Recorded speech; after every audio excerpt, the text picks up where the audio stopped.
Já, FH-hlaupið Boss. Hvað er langt síðan að FH-hlaupið byrjaði? Þetta nú verið nokkrir stuðningsaðilar í gegnum árin? Já, rauninni byrjar þetta 2011 og þetta er núna 8., 9. árið, núna erum við að byrja að hefja núna, 9. árið og búið að ganga verið all árin, 3 hlaup á hverju ári, janúar, febrúar og mars við ýmis veðurskilyrði. Þetta er kannski svona meira áskorun fyrir okkur að vera með þessi hlaup á þessum tímabili út af veðri, kannski helst, en gengið vel og aldrei þurft að fresta hlaupi, þannig að við erum sátt við það. Það er stundum svona blásið á ykkur, er það ekki? Jú, það er oft blásið þetta í firðinum, en við erum brautin liggur ansi vel og við erum í lognið þarna, stóran part af leiðinni og eigum góða menn að í bænum upp á að skafa fyrir okkur brautina og öfluga brautagæslu og alltaf svo umgjörð, stuðningur Hafnarabæ, stuðningur frá Origo sem er núna okkar aðal styrktaraðili með Bose. Þannig að við hefum gott fólk að til þess að gera gott hlaup. Og hvað eru þátttakendur orðið margir núna? Sko núna í janúarhlaupið 2019 þá vorum við rétt 500 sem er gríðarleg bæting og árið fyrra sem við vorum að fá verðlaun fyrir núna að þá erum við, ef við erum miðað við 7 ár þar á undan, að þá vorum við með 60% aukningu. Þannig að, og það stefnir í annaðis núna, þannig að við erum bara á uppleið með þátttakendarfjölda og umgjörðin í hlaupinu er náttúrulega bara betri og betri. Og hver er lykillinn að þessum vinsældum, vaxandi vinsældum?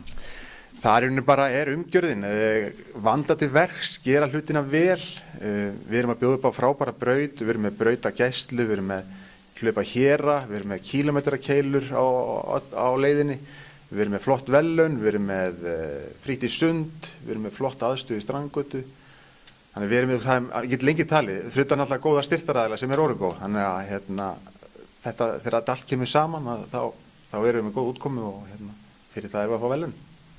En þurfum við hugsanlega breyta hlaupabrautin eitthvað þegar að fjöldin er svona mikil? Hvernig sjá þetta fyrir ykkur í framtíðinni?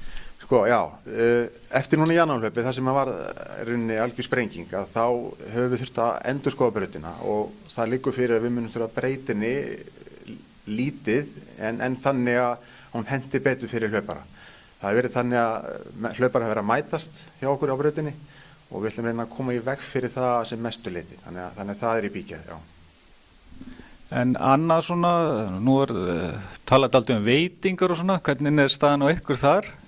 Já, við höfum verið að bjóða upp á drykki eftir hlaup, það er svona okkar helsti svona veitingar í kringum hlaupið, en við erum alltaf bjóðum upp á sund líka, fritt í sund og svo byrjum við nýjungu núna hjá okkur núna í janúar 2019 að við erum með svona lítið expo hjá okkur í kjallaranum á Strandgötu, það sem að það eru söluaðilar og drykkir og ýmislegt þar í gangi og þannig að við svona erum alltaf að verða svona stærri og stærri og gera hlaupið betra og betra.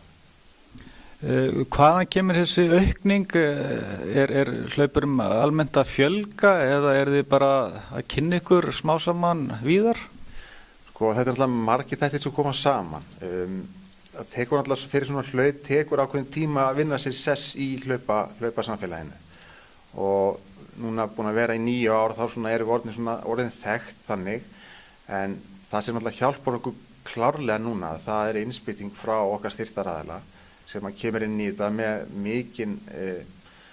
miklu krafti og það bara skila sér inn í fleiri þátttakendum. Þannig að þið eru greinilega á uppleið? Við erum á uppleið, já, við erum ekki hætt.